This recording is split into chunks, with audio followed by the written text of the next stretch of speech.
We're ready to go live, and I need to mute it. One of the things I always do with the YouTube is I get it going and I forget to mute it. So we are live now.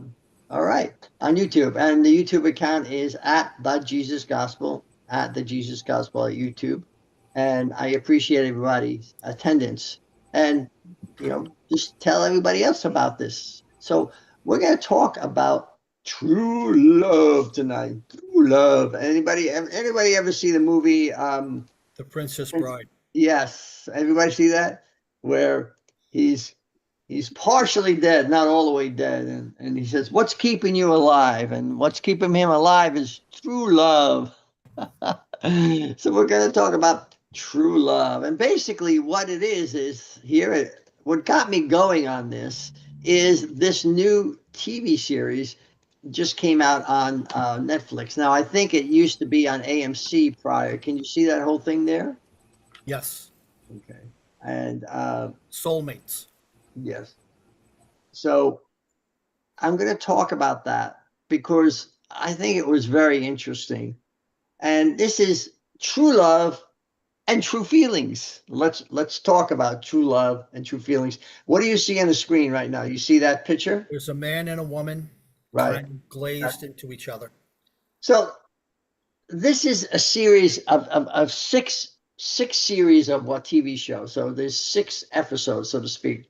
And it displays a future technology, and it's in a future where there's a company called Connex has found a groundbreaking technology they find in every human being something called a soul particle. It's literally something hidden inside the brain, and they can study it and find that soul particle.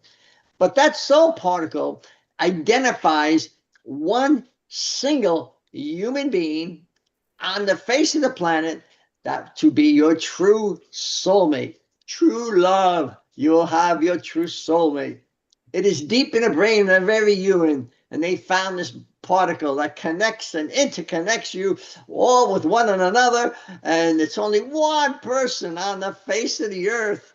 There's only one person for you. That's it. If you're with person A and they talk about taking the test, we got to take the test. Take the test. And then you find out, oh my gosh, I'm married to person A, but the test tells me person B is my perfect match. What am I going to do? This is not how God created us, okay? This is not at all how he created us. We'll get into that. The first episode is excellent of the 6, okay? And we're going to talk about the first episode tonight, but the remaining 5 are horrible. And I'm gonna mute somebody. Somebody's talking, so we have to make sure you're muted. I'm gonna mute you, Eugene. There you go. So the remaining 5 shows are horrible out of the 6. I'm just telling you, because the first show is real, but the second show is about revenge sex. The third show is homosexual sex. The fourth show is group sex. The fifth show is murder sex. And the last show is suicide, where they show, it's a horrible episode where they show this Christian church using Bible passages to convince a large group of people, I say maybe 30 people, 20, 30 people, to kill themselves because their soulmate has passed. And there's only one person for you in the whole world. And if that one person is dead, what's the reason for you living? It's disgusting. So I don't recommend episodes 2 through 6. Episode 1 is pretty interesting. And I want to talk about, compatibility for a second, because, let's think about this thing. Oh, there's only one person for me in the whole world. Well, I don't know if that's really true. Matter of fact, I know it's not true. In America, American marriages have today between 40 and 50% divorce rate. In India, now you may not agree with the way they do it, you may not like it, but they have arranged marriages. I think both Kevin and Eugene will know about that because they talk to ministers in that country. Well, they have a 1% divorce rate. So it's very different. So this whole idea of compatibility, how important is compatibility?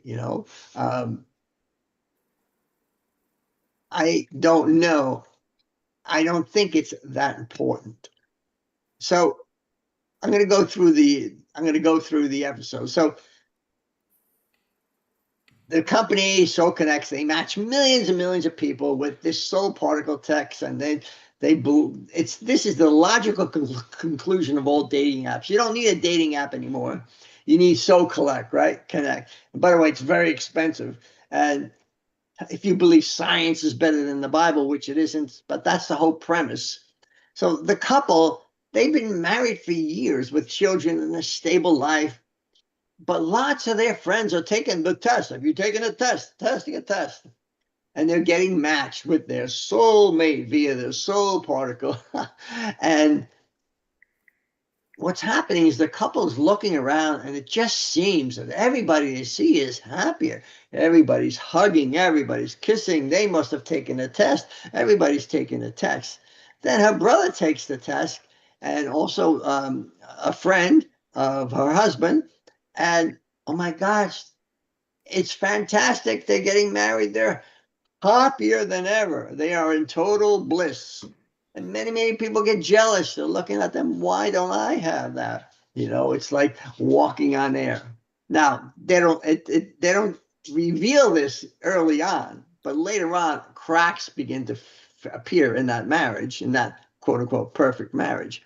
But the woman starts thinking, geez, my marriage enough? I want to have this happiness. I want to have, they call this the best life ever.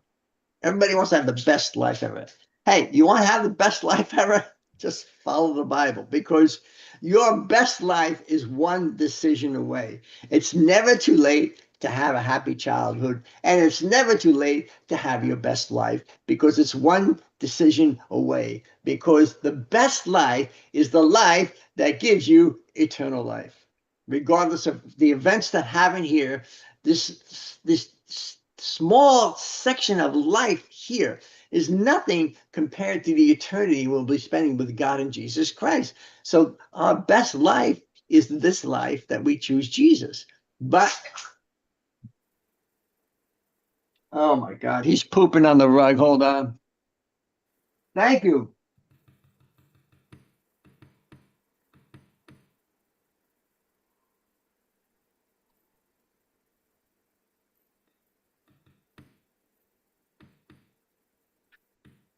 Well, that's life, right? Things happen. Yes, you can't. I can't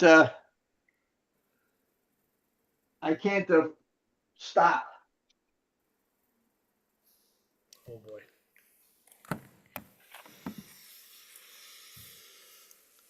So I agree.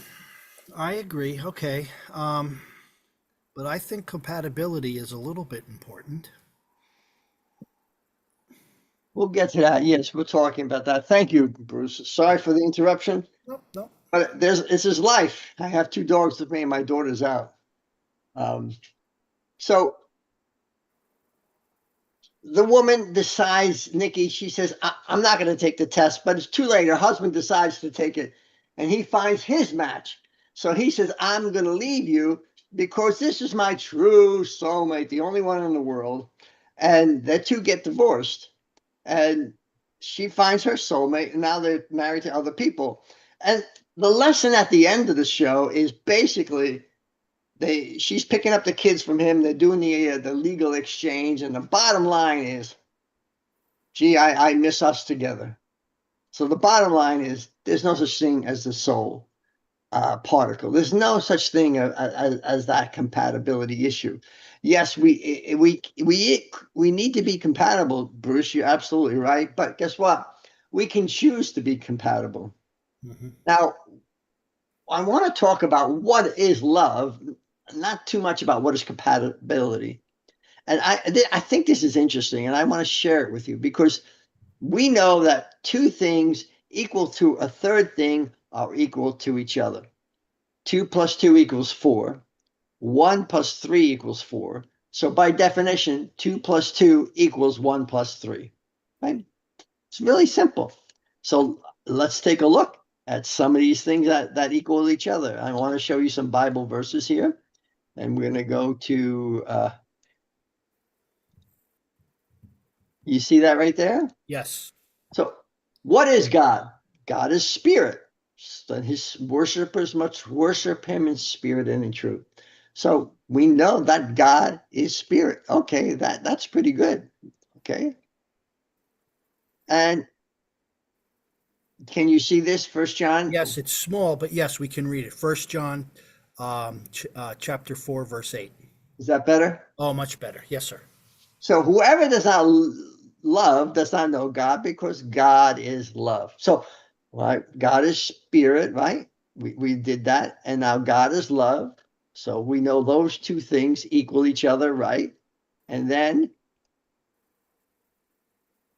we see here that the message we have heard from him and declared, God is light, and in him there is no darkness at all.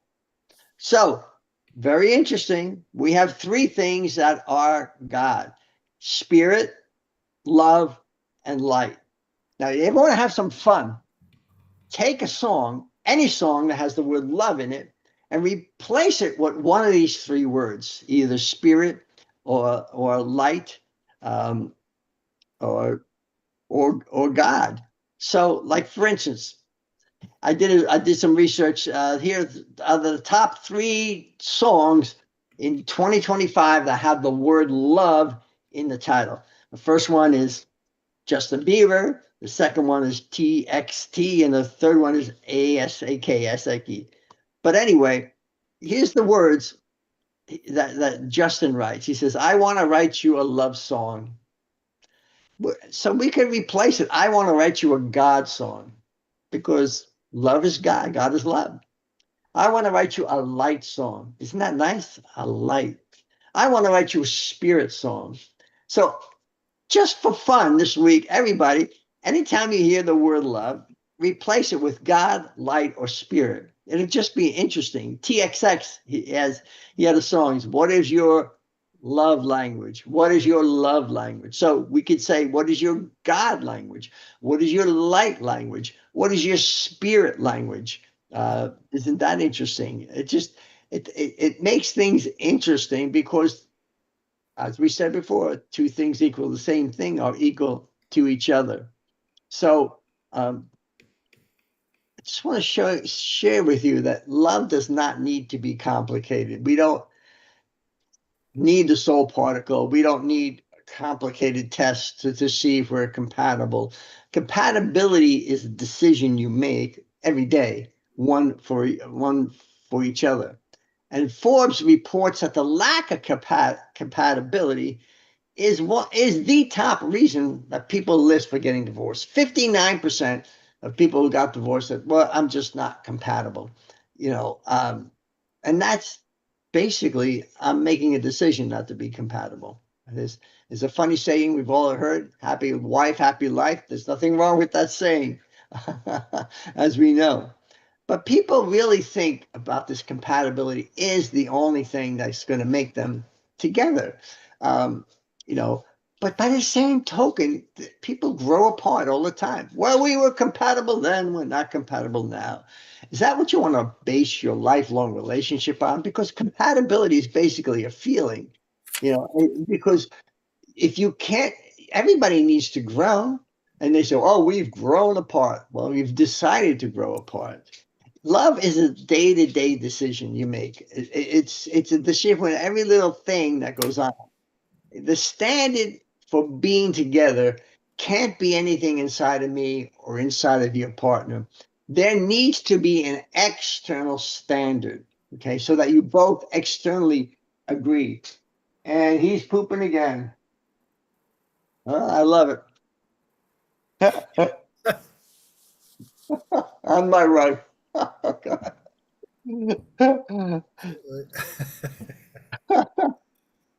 The Bible provides a wealth of information about relationships and how a man and woman should act together in marriage and out of marriage. And unfortunately, many churches get it wrong. Okay, and they buy into this romantic compatibility issue. But these things need to be resolved. Oh my God! And now we threw up. You're going to have your hands full in 45 minutes. Well, I'm going to be done for early here. Okay, I appreciate your patience. Um, No problem.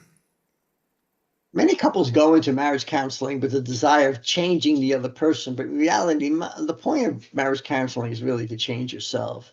And many times people go into this counseling way too late when the issues are so humongous.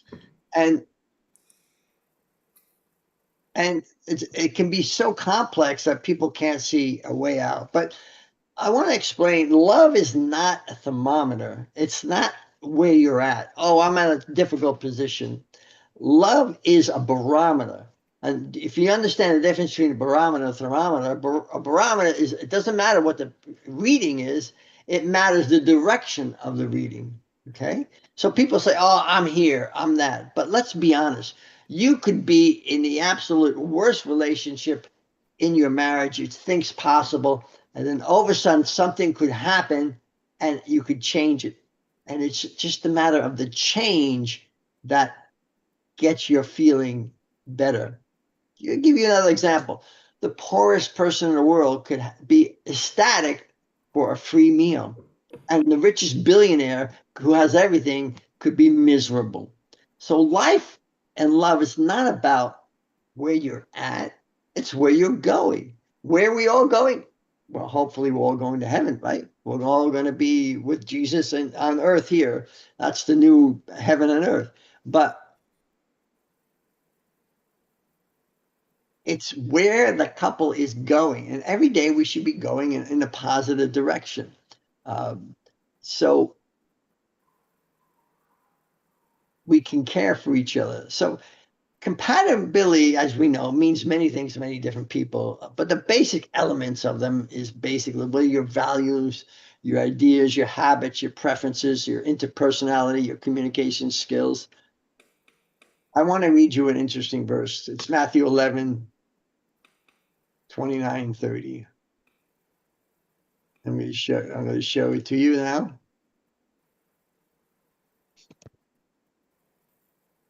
I like it. Can you see the screen there? Yes, we can. Take my yoke upon you and learn from me, for I am gentle and humble in heart, and you will find rest for your souls.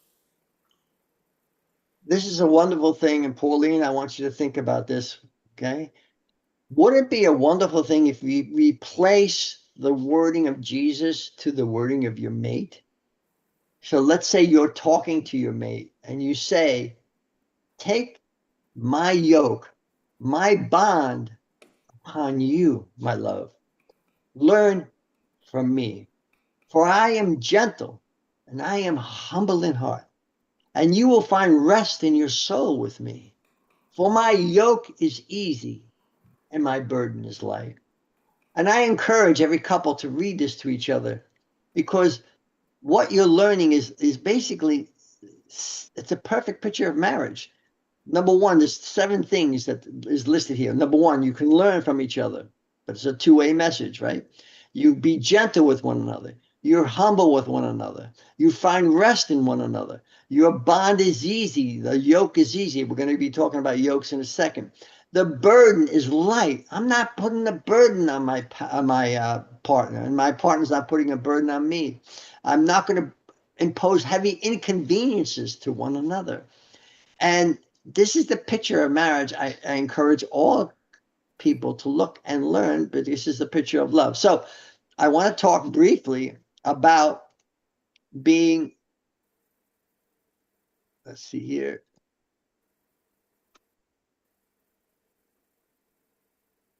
I want to, I couldn't get this in two separate things, but we'll figure it out here. We'll go through it here.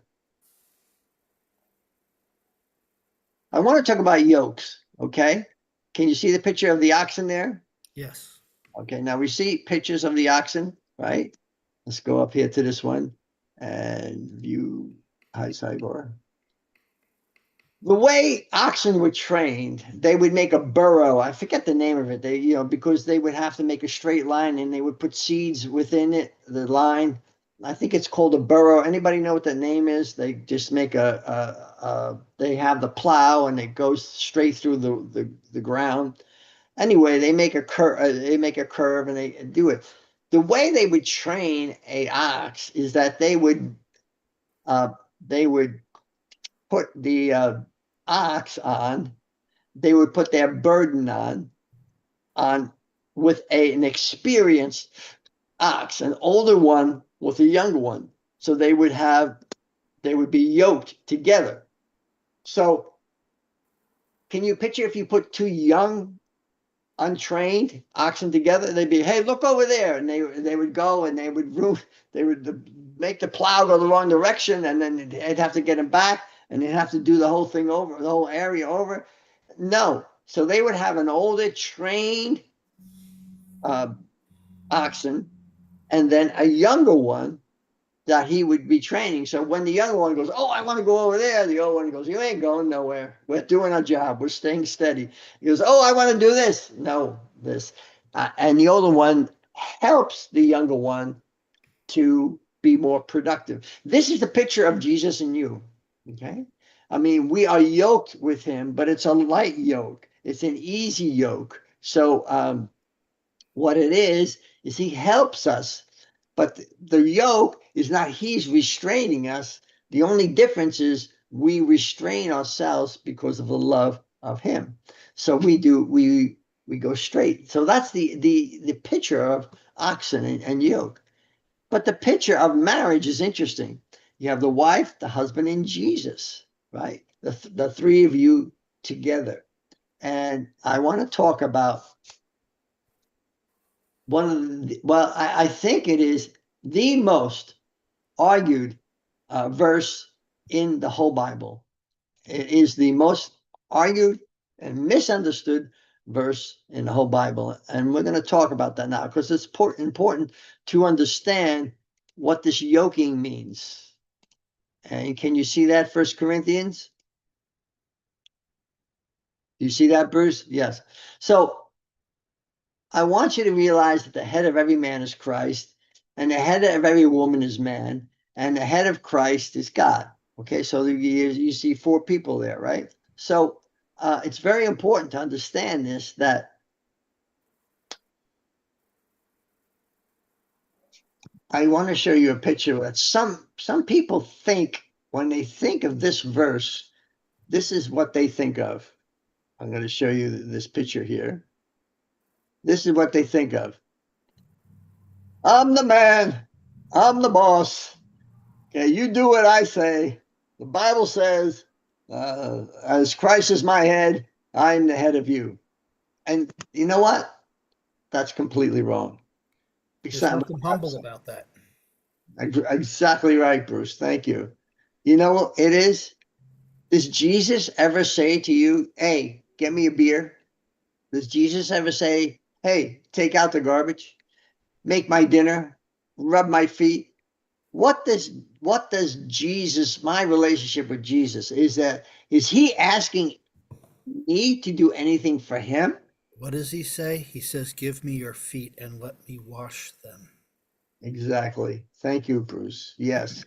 So our relationship with Jesus is that we give him our problems, we give him our issues, and then he blesses us.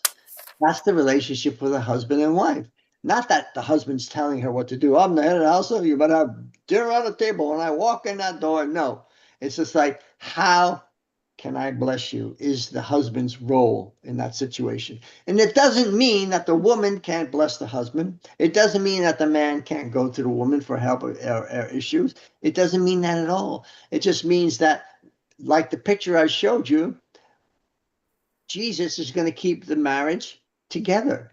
It's going to keep them going together because they'll be yoked together.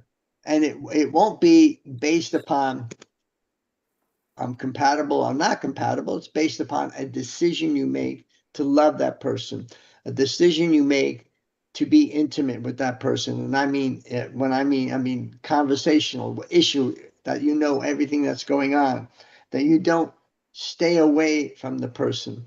So this is what I wanted to share tonight about what is love, because love is really a decision. God is love. People say love is love. That's a meaningless statement. Blue is blue, sky is sky, red is red.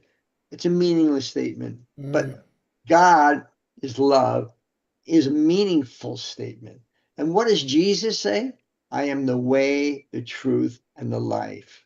Now, how do we get life? From Jesus. How do we get the way to life? Through Jesus. Okay. What is truth? Jesus. And when Jesus says the truth will make you free, what is he saying? Jesus will make you free.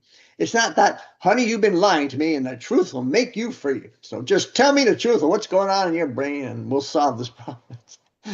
And she goes, I don't think that's going to make me free. I think that verse is misused all the time. The truth, replace the word. Jesus will make you free. Remember, two things equal to each other. Two things equal to a third thing are equal to each other. So Jesus is the way, and Jesus is the light. I'm sorry, Jesus is the truth, and he's the truth and the way, and that those are things that we can share with one another. That we can just put those words, just interchange them. When you see them anywhere, just interchange those names. The way, the truth, the life is Jesus. Whenever you see the word life, you can just say Jesus. I want to have a good Jesus. I want to have a good light.